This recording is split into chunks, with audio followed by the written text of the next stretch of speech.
Tetapi biarpun saya petani, tapi saya tetap perlu barang non pertanian. Harganya berapa? Ternyata harganya 120. Berarti nilai tukar saya di bawah 1.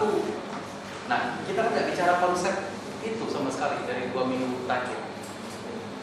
Oke, jadi yang mau ditanya kalau itu Pak, apakah sebenarnya itu bisa muncul peningkatan pendapatan petani saya berapa dengan meningkatnya sektor pertanian? bisa. Jadi harusnya itu maksudnya gimana harusnya? Kan kita nggak bicara mengenai ini kan ada kalau dihitungan misalnya 0,2. gimana coba. Yang Anda pahami dari ini dulu gimana dulu? Ada peningkatan final demand di sektor pertanian. Nah, ini kan berarti berpengaruh terhadap pendapatan petani. Ya, logikanya gimana di dalam input output? Jadi nanti outputnya petani itu meningkat. Ya, karena ada peningkatan final demand sektor pertanian, maka output di sektor pertanian akan meningkat. Jadi sektor rumah tangga ya. Dengan meningkatnya output di sektor pertanian, maka sebagian output itu nanti akan menjadi pendapatan rumah tangga sektor pertanian. Oke. Nah, katakanlah yang sektor pertanian itu sektor 1. Ya. Yang tadi Anda bilang sebagai pendapatan rumah tangga sektor pertanian itu yang mana? Akibat peningkatan final demand di sektor pertanian itu 0,2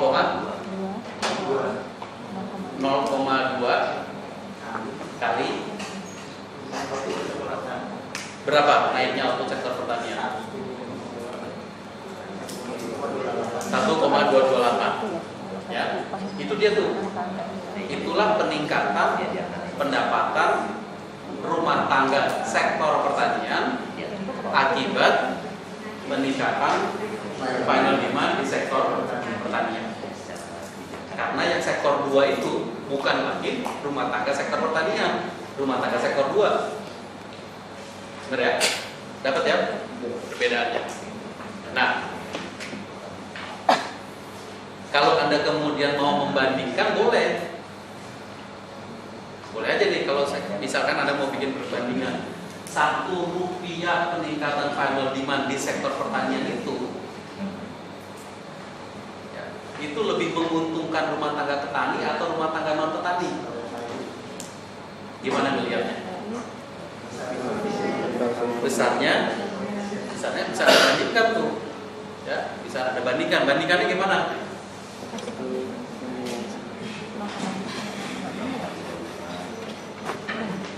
Bandingkannya gimana? Ada yang ini, ada yang ini. Dibagi. Ini totalnya A, ini totalnya B, A bagi B gitu. Enggak, kenapa enggak boleh? Kenapa? Iya, kan gara-gara peningkatan final demand di sektor pertanian. Gara-gara peningkatan final demand di sektor pertanian, ada yang jadi pendapatan rumah tangga sektor pertanian, sektor 1, ada yang menjadi peningkatan pendapatan rumah tangga di sektor 2. Kalau Anda bicara mengenai nilai tukar itu dalam konotasi A dibandingkan dengan B. Tapi boleh nggak saya langsung bagi? Kenapa nggak boleh? Distinct aja. Kenapa? Dibagi dengan totalnya. Oke? Dibagi dengan totalnya A dibagi total B dibagi total. Terus dibandingkan. Masih nggak boleh juga.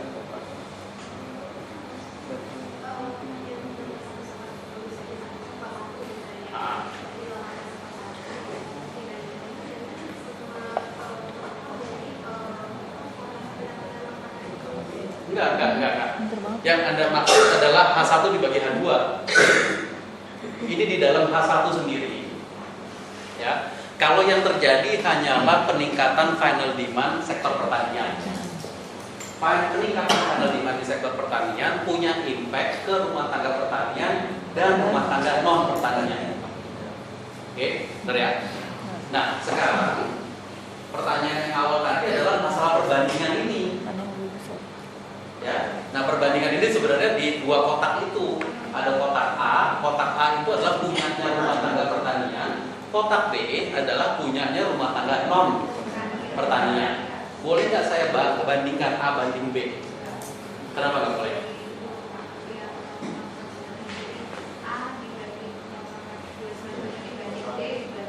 Sama aja, baginya sama. Berarti kan A banding B-nya sama. Itu nggak boleh. Jadi waktu ada bilang enggak, tadi itu udah benar. Tapi sesuatu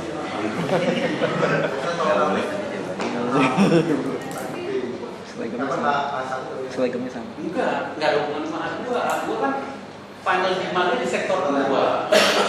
Ini kan kita bicara, kita kontrol nih final demand-nya hanya di sektor 1. Tetapi sekarang impact-nya kepada dua rumah tangga pertanian dan rumah tangga pertanian. Tapi kalau ada bandingan A dibandingkan dengan B langsung, nggak fair dia.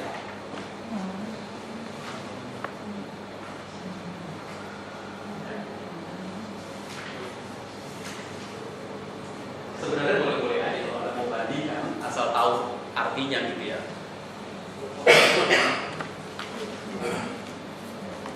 Perbedaan yang utamanya adalah, jadi gini, saya rubah deh. Jadi Anda boleh aja bandingkan A banding B. Ya. Tapi di dalam yang A itu ada direct dan indirect effect. Di dalam yang B hanya ada indirect effect. Jadi ketika Anda membandingkan A dengan membandingkan B, Anda membandingkan total effect dengan indirect effect. Kalau Anda mau yang lebih bersih, bandingkanlah indirect dibandingkan dengan indirect effect. Jadi dari yang efek A itu keluarkan dulu directnya. Directnya itu angka yang berapa itu? Angka yang satu.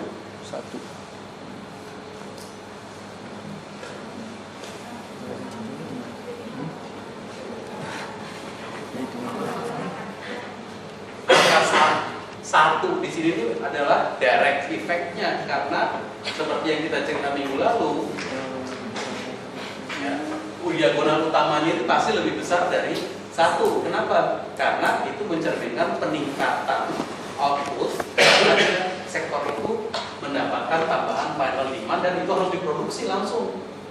Ya, ingat di round by round effect itu yang efek ronde yang paling nomor satu kita sebut dengan direct effect. Ya. Nah, jadi kalau mau lebih comparable, kalau menurut saya bandingkan hanya indirect effect-nya. Ya. Jadi dari angka main diagonal ini ada kurangkan satu. Tapi kalau mau membandingkan langsung seperti ini, ya boleh juga, asal jelas keterangannya, ya, artinya itu jelas. Jadi di sini Anda bisa lihat sampai dengan titik ini Anda bisa mendefinisikan rasio apapun selama pengertiannya benar. Apapun rasio bisa Anda bikin selama pengertiannya benar. Dan sebenarnya pengembangan dari input output hanyalah pengembangan di sekitar ilmu dasar ini. Habis itu berbagai macam trik matematik bisa kita keluarkan untuk menghasilkan rasio inilah, rasio itulah, macam-macam.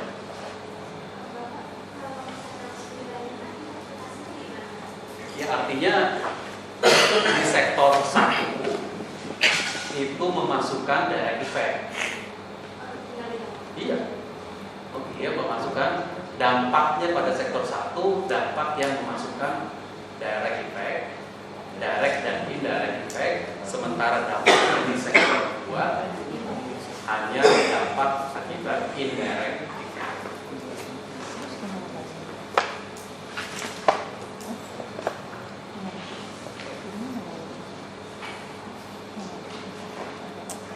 Ada kemungkinan nggak sih jadi diagonal itu di bawah satu? Nggak bisa kan? Minggu lalu pembuktiannya nggak mungkin.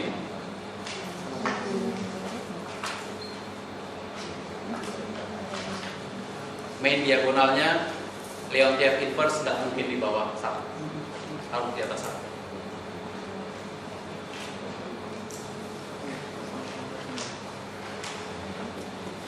Oke, jadi ini pengertiannya dari pengganda pendapatan rumah tangga. Ya, logika berpikirnya yang Anda harus pegang betul.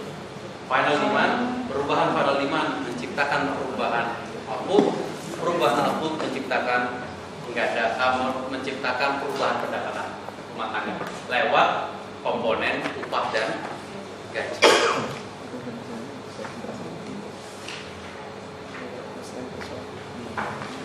Oke.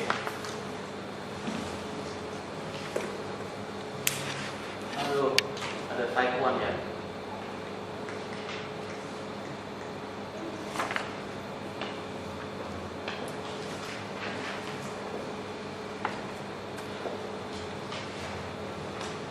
Waktu kita buat tadi household income multiplier yang saya terangkan tadi, household income multiplier di sektor 1 itu 0,4297, ya kan?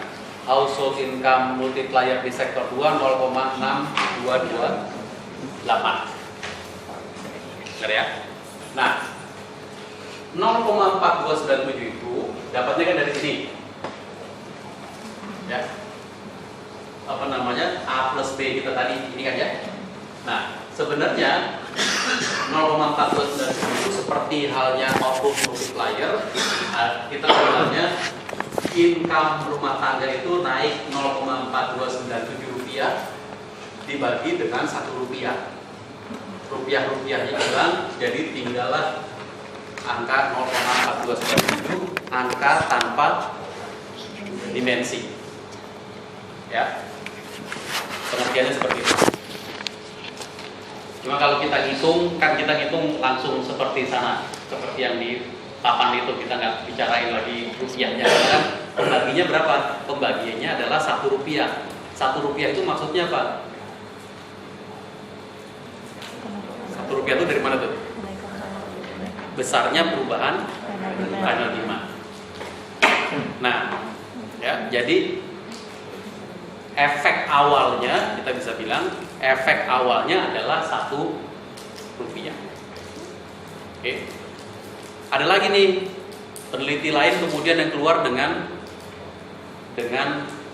ide lain, dengan kreativitas yang lain. Dia bilang, sekarang saya mau lihat efek awalnya bukan berdasarkan perubahan terhadap 1 rupiah efek awal itu, tapi saya mau bandingkan dia dengan angka 0,2. 0,2 itu apa? Tadi itu berapa besar output yang menjadi upah dan gaji, atau berapa proporsi dari upah dan gaji di dalam total produksi. Jadi kalau sekarang, kalau angka di atasnya kan sama ya, yang di atasnya ini kan sama, benar ya? Di atasnya sama, tetapi sekarang pembaginya bukan 1 unit uang, tapi pembaginya adalah 0,2. Pembaginya 0,2 berarti pembaginya 0,2 berarti sekarang saya dapat angkanya kayak gitu tuh, 2,148. Oke, yang pengertiannya adalah household income multiplier-nya adalah 2,148 kali dari proporsi upah dan gaji dalam total produksi. Jadi kan jadi kayak berapa kali dari 0,2 itu, ya kan? Jadi ini jadi apa namanya? Interpretasinya adalah berapa kali lipat. Jadi household income multiplier itu berapa kali lipat dari proporsi labor, proporsi upah dan gaji dalam total produksi. Boleh nggak bikin interpretasi kayak gitu? Ya boleh, benar pasti. Nah, multiplier yang seperti ini disebut dengan multiplier pendapatan rumah tangga tipe 1, type 1. Ya, ada type 2-nya nanti sebenarnya. Tapi Kalau di dalam literatur ini disebut dengan type 1 household income multiplier. Jadi type 1 itu mencerminkan perbedaan di angka pembagi, perbedaan di efek awal. Ya, kalau ini pembaginya adalah 1 unit uang, satunya ini mencerminkan apa? Mencerminkan tambahan pendapat, tambahan final demand. Kalau di sini pembaginya adalah 0,2, 0,2 itu mencerminkan apa? Mencerminkan proporsi dari upah dan gaji di dalam total produksi. Sehingga interpretasinya di sebelah sana 2,148 itu bukan rupiah. Bukan 2,148 rupiah interpretasinya, tapi 2,148 kali dibandingkan proporsi upah dan gaji dalam total produksi. Ngerti ya perbedaan interpretasi. Jadi kalau habis ini Anda mau bikin multiplier pendapatan rumah tangga dengan angka pembagi angka yang lain, boleh aja, silakan. Selama interpretasinya pas. Selama interpretasinya itu benar sesuai dengan pakemnya gitu. Oke, ini kita sebut dengan type 1 household income multiplier. Ya, interpretasinya adalah berapa kali lipat. Ya, bukan rupiah jadi interpretasinya, tapi berapa kali lipat.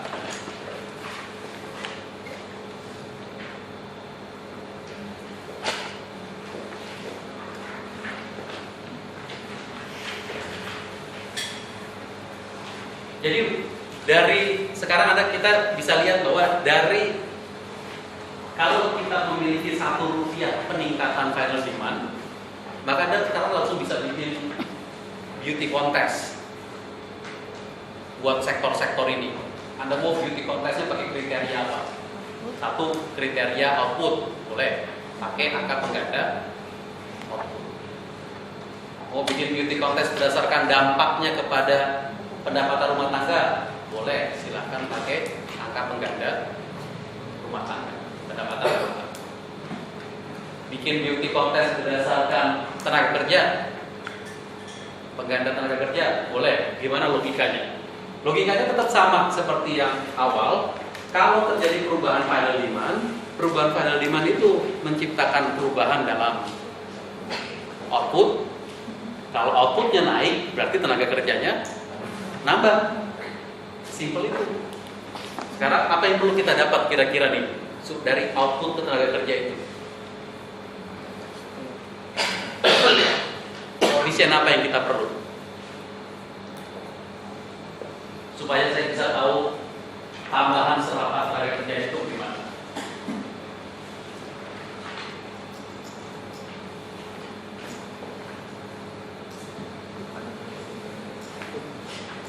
Kira-kira saya perlu tahu informasi tambahan. Logika aja. Tambahan upah, bukan, ini tenaga kerjanya dalam jumlah orang. Dalam jumlah orang. Jumlah input, gimana maksudnya? Betul. Jadi setiap kali outputnya nambah 1 output, perlu nambah tenaga kerja berapa? Ya kan? Perlu nambah tenaga kerja berapa tuh? Setiap kali nambah outputnya 1. Oke, jadi semacam ukuran dari produktivitas. Ya, tadi agak sedikit berbeda dengan produktivitas yang biasa. Ya.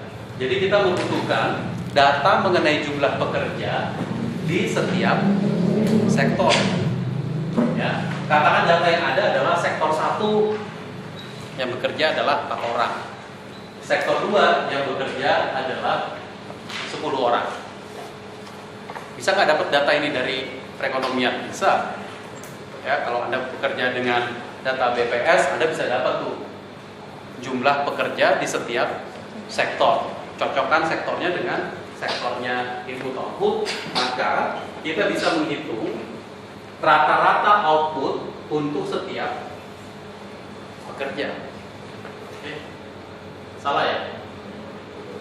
Salah, balik.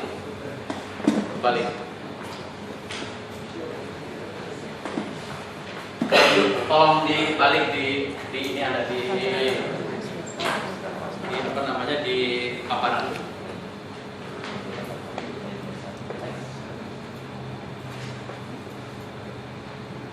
Nggak bisa.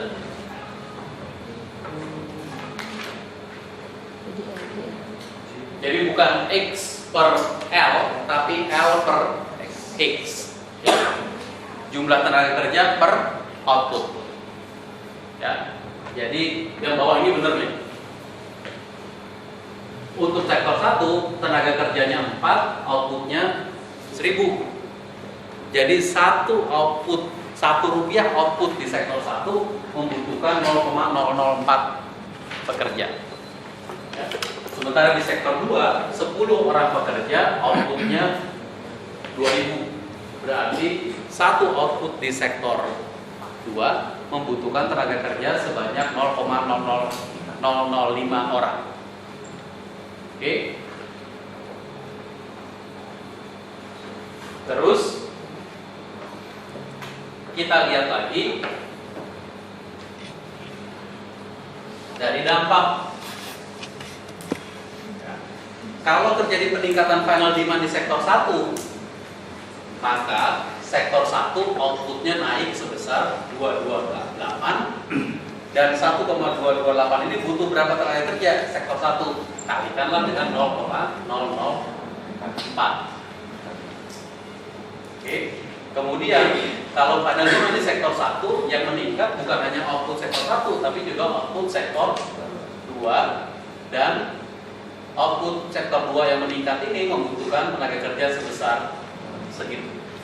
Jadi ini 0,0075.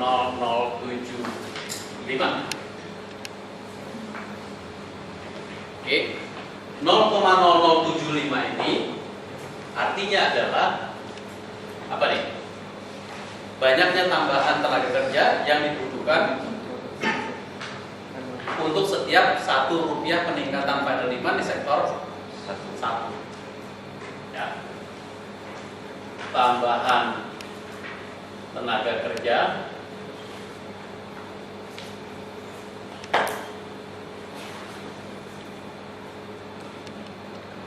yang dibutuhkan untuk setiap tambahan 1 rupiah final demand di sektor 1.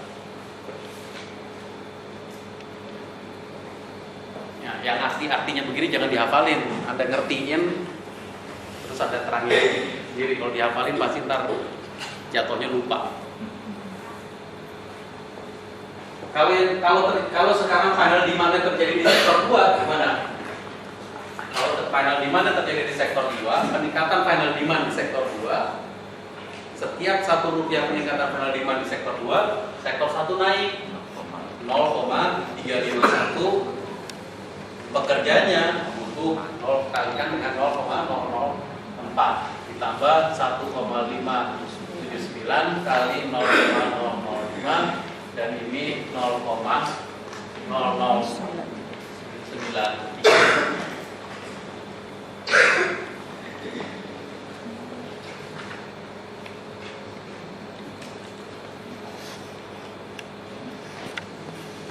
Nah, secara resmi employment multiplier sektor J, benar ya, sigma W I kali B I J.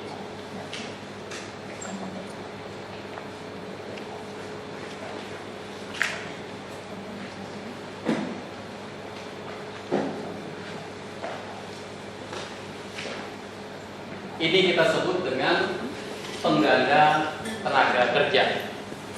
Ya, angka pengganda tenaga kerja yang menunjukkan berapa jumlah tenaga kerja yang dibutuhkan setiap kali final demand di suatu sektor meningkat sebesar 1 rupiah.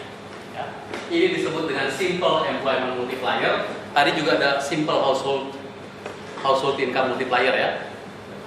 Untuk membedakan dengan type 1 household income multiplier, ini juga di sini kita juga punya type 1 employment multiplier. Pembedanya adalah kalau tadi simple employment multiplier itu dibagi dengan Rp1 final demand, kalau di type 1 seperti halnya cerita kita yang tadi, type 1 dibagi dengan W yang tadi ya, kebutuhan jumlah tenaga kerja.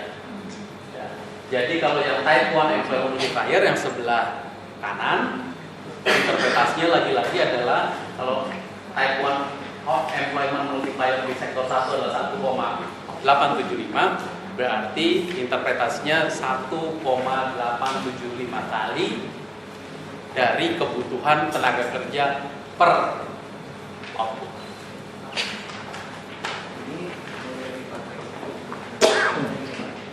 Kita punya pengangguran 6.000, jadi karena kita punya angka 0,05, 0,3, mungkin memudahkan kalau di 500, kita butuh berapa sih penambahan demandnya itu bisa dipakai? Bisa untuk menghilangkan pengangguran. Ya. Tapi Anda mesti punya kriteria tambahan. Menghilangkan pengangguran itu lewat sektor mana? Bisa nggak menghilangkan pengangguran lewat sektor 1 aja? Bisa kan? Bisa. Bisa nggak menghilangkan pengangguran lewat sektor 2 aja? Bisa. Bisa nggak menghilangkan pengangguran lewat sektor 1 50%, sektor 2 50%? Bisa. Bisa nggak menghilangkan pengangguran lewat sektor 1 30%, sektor 2 70%? Bisa. Oke, jadi pertanyaannya bukan masalah bisa atau enggak. Pertanyaannya adalah Anda kalau menghilangkan pengangguran, mau ngebaginya seperti apa? Begitu Anda udah tahu ngebaginya seperti apa, Anda tahu final demand-nya mesti naik berapa. Oke, bisa ya? Bisa.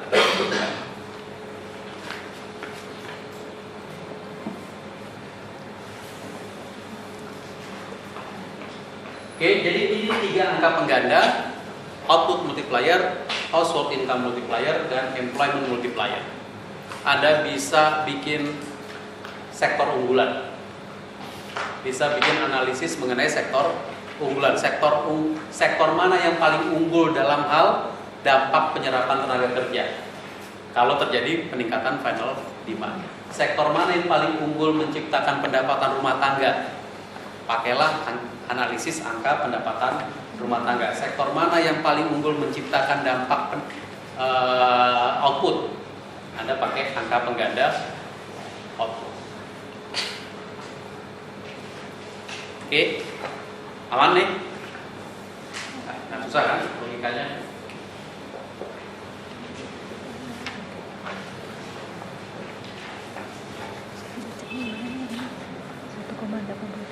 Ini ada contoh, Anda baca sendiri aja deh contohnya. Utamanya per komposisi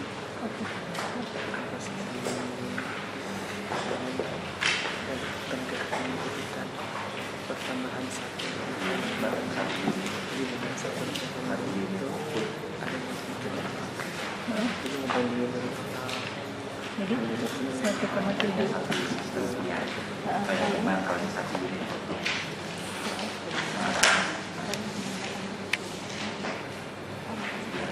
ya proporsinya jadi benar per 1,85 kali tenaga kerja yang dibutuhkan 1 unit output. dan satu unit per proporsi jumlah Oke, jadi kalau Anda ingat lagi ya, dari kuliah kita dari yang hari pertama. Kuliah kita di hari pertama itu tidak lain, kita hanya kuliah menaruh tabel. Ya, tabelnya ditaruh, ini cara bacanya, ini kolomnya begini. Habis kolom apa? Barisnya begini, kolomnya begini, arti baca kolom begini, arti baca baris begini. Anda bisa mulai bikin membaca tabel aja itu udah merupakan, kalau Anda punya tabel tabel itu sebenarnya sudah merupakan informasi yang luar biasa banyaknya. Ya. Di akhir kuliah pertama saya mulai trigger Anda untuk mikirkan apa artinya padat modal, nyari sektor yang padat karya, nyari sektor yang paling tergantung kepada pemerintah, mana sektor yang paling banyak mengekspor dan berbagai macam, ya. Dan basically pada saat itu saya bilang bahwa Anda bisa definisikan sendiri mau pakai indikator apa, bikin rasio apapun boleh, selama artinya benar. Ya. Kemudian pada minggu kedua saya masuk ke analisis dampak ekonomi sebenarnya. Ya, analisis dampak ekonomi, impact analysis. Impact analysis adalah analisis yang digunakan untuk melihat kalau terjadi peningkatan final demand, apa yang terjadi dengan output. Ya, apa yang terjadi dengan output. Di minggu yang lalu saya menguraikan tentang Leontief inverse kita, meskipun saya sudah sebutkan inverse di minggu pertama, tapi sebenarnya cuma buat ngasih nyebut aja. Ya. Tapi di minggu yang lalu, di pertemuan yang lalu, saya akan lebih dalam melihat tentang Leontief inverse, impact analysis, dan semacam mengantar kepada output impact. Minggu ini saya masuk ke analisis yang lebih formal. Analisis angka pengganda output, angka pengganda pendapatan rumah tangga, angka pengganda tenaga kerja, dan sekarang saya akan masuk ke satu analisis yang berikutnya yang kita sebut dengan analisis keterkaitan antar sektor. Ya, atau di dalam literatur ini kadang-kadang disebut dengan linkage analysis. Basisnya tetap sama. Ya, basisnya tetap sama, yaitu Leontief inverse. Gimana nih analisis keterkaitan antar sektor ini?